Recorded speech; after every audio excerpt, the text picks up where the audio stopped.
Thank you, thank you. So my father used to always tell me something which I want to share with you. That why do you want to fit inside a glass slipper? You know, like we were told, like Cinderella did, why do you want to fit inside a glass slipper when you can shatter the glass ceiling? I want to tell you a little secret. I'm not very fond of this phrase, breaking the glass ceiling.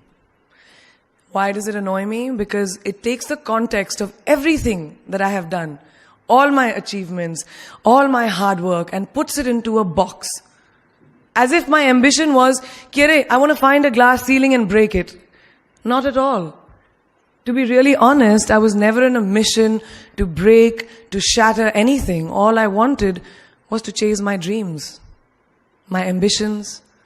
I wanted to evolve. I wanted to become the best version of me that I could be. And of course, in Priyanka Chopra style, along the way, I wanted to smash and break every obstacle that came my way, which I did. But that does not mean that the glass ceiling doesn't exist. Of course it exists. And countless of women and men, mostly women, run into it in their professional and personal lives. And I'm sure a lot of you can vouch for that right now. The Oxford Dictionary definition of the glass ceiling is an unacknowledged barrier to advancement in a profession, especially affecting women and members of minorities, from rising beyond a certain level in a hierarchy. And this metaphor was first coined by feminists in reference to barriers in careers of high-achieving women. So why did I choose it as my topic for today if I hated it so much? Because I hope through my experiences I can present to you the tools to live your dream and to not make that glass ceiling that is defined by society, largely patriarchal, as your goal. I want you to aim higher because you know you can. And it's honestly all I did. Every step of the way, all I did was set a higher standard. How did I get here? By being fierce, by being fearless, and by being flawed. Completely and utterly flawed. I'm not perfect, like none of us are. So tonight I'm going to try and break it down for you a little bit in a slightly different way. I present the 12 sure-shot, surefire ways of becoming Priyanka Chopra. Would you like that? Sorry, I was just kidding, because us millennials, we don't like to be told what to do. So this is a gentle nudge in the right direction. Presenting PC's 12 rules of becoming the best version of yourself. So here are a few of my favorites from my list. There's only one you, okay? Because there's no one like you. And I don't mean the superfluous, superficial parts. I'm talking about the core of you, who you are inside, your values, your beliefs, your flaws. And once you understand who really that person is, you would have taken the first step in finding your unique self. And that is the best version of you. Who am I really? Most often, we don't allow ourselves the ability to dream beyond our imagination. We don't allow ourselves to think about the future because we are afraid of change. We are afraid to move away from what is familiar. Either that or sometimes, we are too rigid to let our dreams evolve. Just loosen up. Shake it off a little bit. Change is the only constant thing in life, and you are never too old or never too experienced to learn something new. Believe that you have everything already as your Brahmastra in your will to be able to be and achieve your dreams. Be fearless. I know I wanted to become an aeronautical engineer. What am I today? I'm an actor, I'm a singer, I'm an author, I'm a producer, I'm an artist. How did I go from becoming an engineer to all of these things? I made choices. The choices that I wanted for myself. So that is my rule number 2. Let your dreams fly. Give them wings. Be who you want to be just by being fearless. Now, opportunities. That's another important part of being fearless. They're a very funny thing, these opportunities. They don't come very often. They come far and few in between. But when they do we recognize them? Our job is to recognize them and make the most of them. I look back on all the things that I've done and I marvel at the opportunities that came my way. Miss India, Miss World, when I was in Bareilly in army school, my first film offer, my first music single, the first film I actually produced. There was never a plan, ever. More like the universe sort of guiding me towards these opportunities. All I had to do was recognize them and make sure I worked so hard that I squeezed every drop out of these opportunities. This, ladies and gentlemen, is called drive. It's called ambition. So no matter where you are in life, rule number 3 is you have never arrived enough to explore new opportunities. And there's nothing wrong with being ambitious. Ladies, listen to me.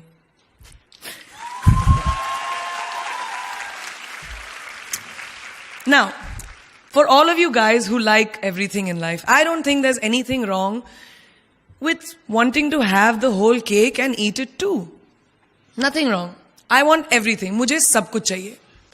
And there is nothing wrong with that. As long as you're not harming someone or doing something wrong, don't be scared to want more for yourself than you ever thought you could. I'll give you a small example. A few years ago, I was shooting a film called Dawn 2. You've heard of that, right? So it was chosen to be shown at the Berlin Film Festival, Berlinale, and my entire team was flying for the premiere, and it was a very exciting time. But at the same time, I was invited for the first time to attend the Grammy Awards in LA. So now when I was doing music, it was this big choice. Both the events were literally taking place one day apart in completely different time zones, Berlin and LA. My team and everyone around me told me, no, it can never happen. You have to choose what is your priority. And you know what I did? I made some insane connections. Mumbai to London, London to Berlin, Berlin to Amsterdam, Amsterdam to LA, LA to Mumbai in 3 days. And I made it happen. I went to both events and I looked great at both events. Even though I hadn't slept, it took a little bit of extra makeup, but I was fine. And that's not the only time I've done it. I've done it so many times, over and over again. Why? Because I don't want anyone to tell me I can't have everything. I want to dream of everything and I'll have everything. So rule number 4, be greedy. Be greedy for your ambitions. Be hungry for it. Don't live on someone else's benchmarks. We are told so many times in our life, nahi, लड़की को तो ये करना चाहिए, या तुम लड़के हो सबसे बड़े, your responsibility is this is who you should be. Who can tell you who you should be? Don't let anyone or any situation dictate to you who you are and who you can be. I know it's very much easier said than done. I know that because I've done it. But fight for your dreams. Because no one else is going to fight for your dreams except you. I've turned down so many roles, opportunities, because they did not fit into what I thought at that time was the right thing for me. So today, my path is just my own. It belongs to no one. My failures, my successes, all of it, mine. My journey, all of it is mine. So rule number 5, do not compromise. Do not settle on your dreams. Now, who likes to fail? What? What? At least 15 logon ne haath uthaya. I'm really confused with this audience right now. That you like to fail? Well, I'm not talking to you guys then. I'm talking to those guys who hate to fail. Because I hate to fail. It's really as simple as that. It takes tubs and tubs of ice cream, lots of tissues, lots of tears, lots of dramebazi, my mother, my best friends, my family, everybody making me feel better about it. But the one thing that is as certain as night and day, ladies and gentlemen, is that you will fail. It's just how it is. And there is nothing that you can do to stop that. It's what you do after that'll define where you go. When something I've invested, thank you. Thank you. When something I've invested in my heart and my soul, which I do with everything that I actually put my mind to, if that fails, I don't just wallow in self-pity. I roll myself in it. I roll around in it. I wrap myself in it, head to toe, self-pity, self-pity, self-pity. It's not a pretty sight. I can tell you that. My mother, who's sitting right here, has witnessed it many times. But then I get up, cry a little, dust myself off, and dive straight back into life, because the only way to push failure aside is to move ahead. Not ignore it, analyze it, and learn from it. Always remember, you will never truly enjoy success until you have tasted failure. And trust me when I tell you, it tastes like shit. Really does. So rule number 6, fail, fail, fail again, and then rise like a phoenix. Now, what is life without a little bit of a risk, right? No, I'm not an adrenaline junkie. I'm not telling you to go off roller coasters or anything. I've always believed that you have to take risks, calculated, educated risks, to evolve. Because if you've not truly explored the full extent of your possibilities, you'll always remain stagnant. People have written me off several times in my career. Sometimes they didn't agree with my choices. When I played a negative character in my film Aitraz, very early in my career, I was told I'll be a vamp and no one will cast me as a heroine. When I took on a female-centric film called Fashion, again, very early on in my career, I was told that was not norm. When I signed a US TV show at the height of my film career in India, each time the risks were huge. The stakes were high, and the repercussions could have been, to say not the least, career ending. Thank God they weren't, and I'm still standing in front of you. I really appreciate God. I don't know what will happen going forward, but as of now, I can say that my risks and the gamble was worth it. You know why? Because I backed up those risks with my 100%. So rule number 7, be bold and take these risks. Now, friends, family, the people you work with, the people around us are our greatest influencers in your journey to success. So you have to choose very wisely. Rule number 8, surround yourself with the right people who do not stab you in the back. Now, who's into social media? Who's on social media? Raise your hands. Yeah, we like it. I like it. We can raise our hands. All right, it's almost everyone. Now, keep your hands raised if you have ever been upset by like a bad comment that you may have read on a photograph or like on Facebook or when you've posted something. And sometimes, you're just like, why do people have to be mean? Yeah, so there's a lot of you, right? Guys, please let me just tell you this. No matter what you do, someone will always be unhappy. Always.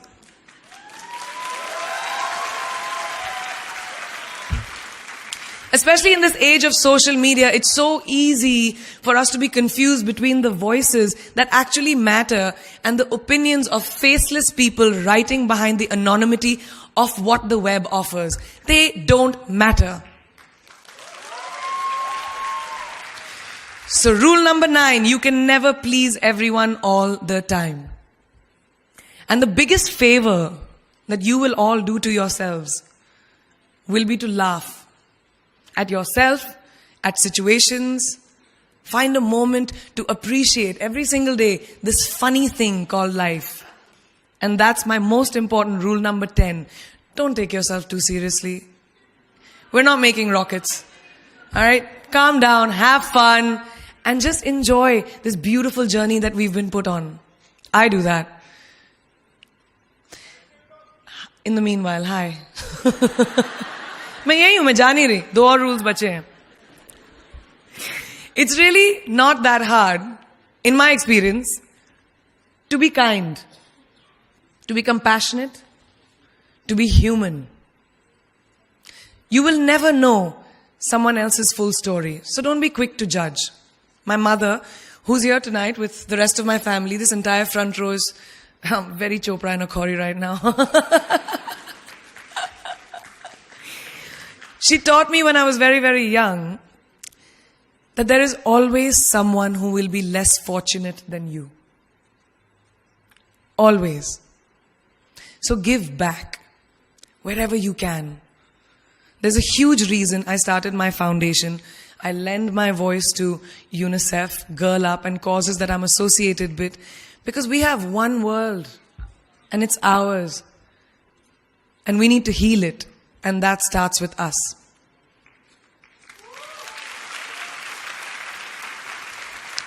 So that is my rule number 11. Give back. And finally, the most important one.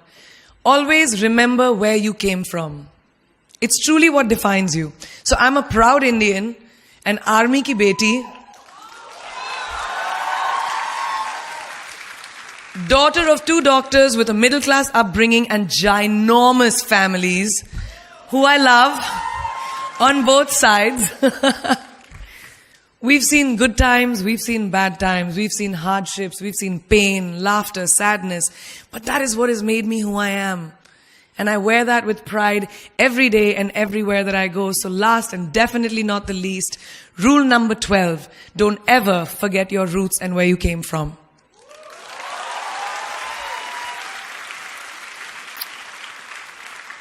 I hope you take some of what I have shared with you today and go into the new year with maybe a different perspective on life and start 2018 with being fierce, fearless, and flawed. Yeah, that's it. That's it.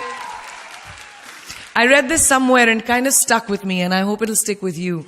Life's journey is not to arrive at your graveside safely in a well-preserved body, but rather to skid in sideways, completely worn out, and say, holy shit, that was a ride. That is how I want to go. So to sum up this incredible journey that I have been on, I stand before you today, weathered by life, but happy and raring to do so much more. I'll see you on the other side. Namaste.